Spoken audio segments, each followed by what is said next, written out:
Hi everyone and welcome back. This is Mindy for Lawn Fawn, and in today's card project I'm going to be doing a little stenciling and a little stitching on my card.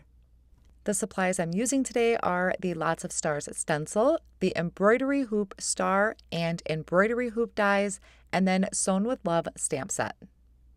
I'm going to start by ink blending my background first, so I took a little bit of repositionable tape, placed it on the back of my white 80-pound cardstock so it would secure down to my grid mat, and then I just picked out one of the stencils because the Lots of Stars is a two-piece stencil. I'm just using one of them and secured that down with some Post-it tape.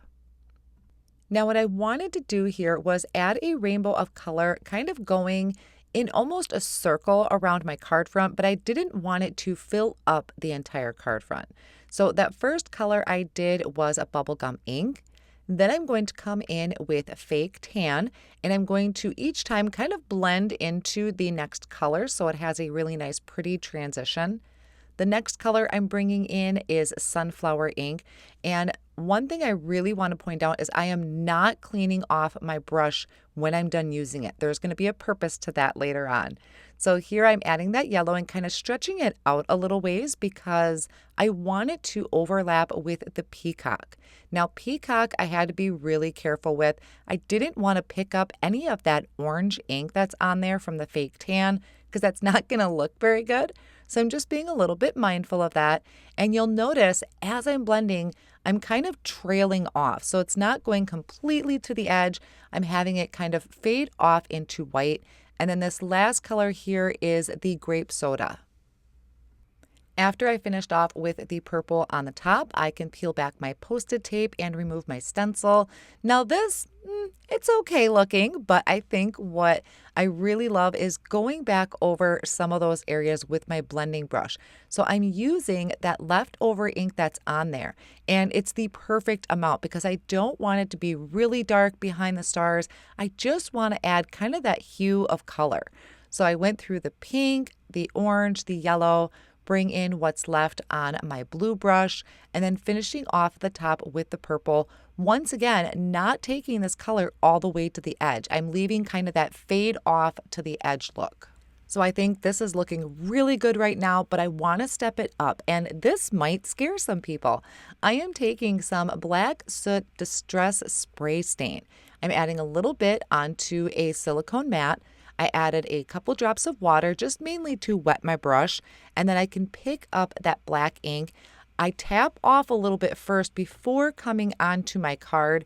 I just have a cardboard box or a splat box here to help catch the splatters, and then adding the black splatters on top of it. Normally I go for white splatters, but I thought the black was a really nice change up and a great pop onto my background. I'm going to die cut my pieces. I have the top of the hoop die cut from some metallic gold cardstock, the actual star design from 110-pound white cardstock, and then the embroidery hoop itself from paper bag cardstock. I'm going to use my craft pick to just help pop out those holes in my star pattern, and now I can start stitching. So my thread here is actually 3 strands of thread that I have threaded through my needle. I'm going to kind of go through one of the holes, and on the back of my pattern, I'm going to hold that end down with some tape. So I don't usually do knots. I usually tape my ends down, and then I can start working on my stitching design. So the way I started it is I am coming in from the left side and the right side of each of those peaks of the stars and meeting in the middle.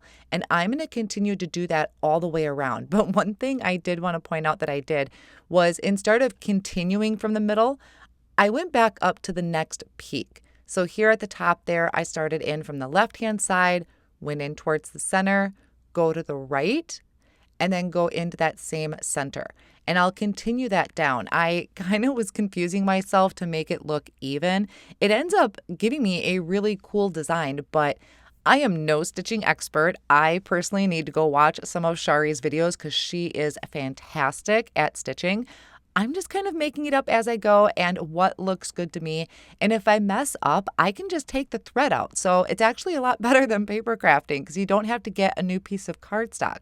So here you can see there was that really cool kind of star pattern in the center that I didn't expect. So on the back of this, because I was running out of thread, I went ahead and I cut another piece of tape. This is the best ever craft tape. Any type of tape will work.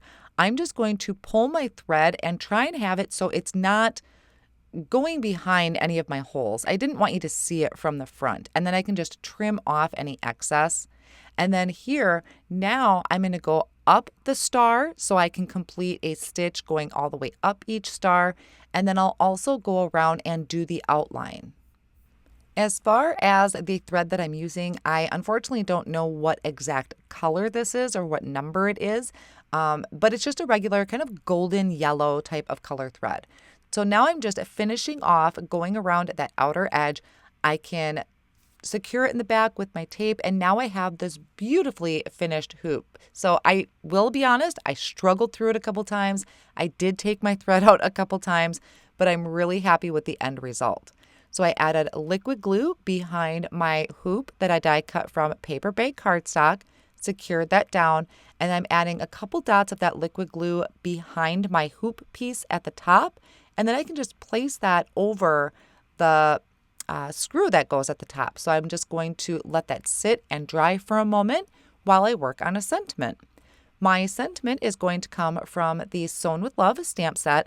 I love this because it just fits perfectly, and also this word sew has a coordinating die, and I am a huge fan of words that have coordinating dies.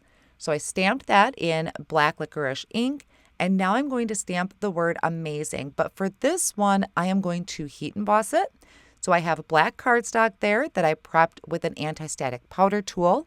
I'm inking up the word amazing in the Yeti pigment ink, stamping that down just gently because I don't want to squish my letters. And then I will sprinkle on my white embossing powder, tapping off any excess. And then I can melt that embossing powder with my heat tool. Now that everything is stamped and heat embossed, I can use that coordinating die to die cut out the word sew, and I also die cut it 2 more times from white cardstock, and I'm trimming out the word amazing into a thin strip. I'll then go ahead and layer together my extra pieces using the liquid glue and tweezers, and if I happen to get too much glue on the back, I can just dab it off on that scratch paper that I have here, just making sure that my stamped one is the one that is on top. For my hoop that I have my star stitched on, I'm adding thin foam squares in between the stitching, and then I can add this to the front of my card. So I'm going to make sure that's just centered, and then I can go ahead and add the word sew. That's going to go right underneath, kind of.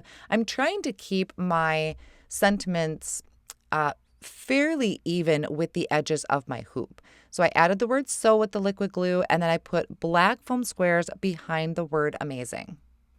And then I'm going to call that good. I really love how this turned out, and I love how that star stencil background matches my star in the center, and it was really fun to stitch that star. I hope you enjoyed today's card inspiration. Thank you so much for joining me.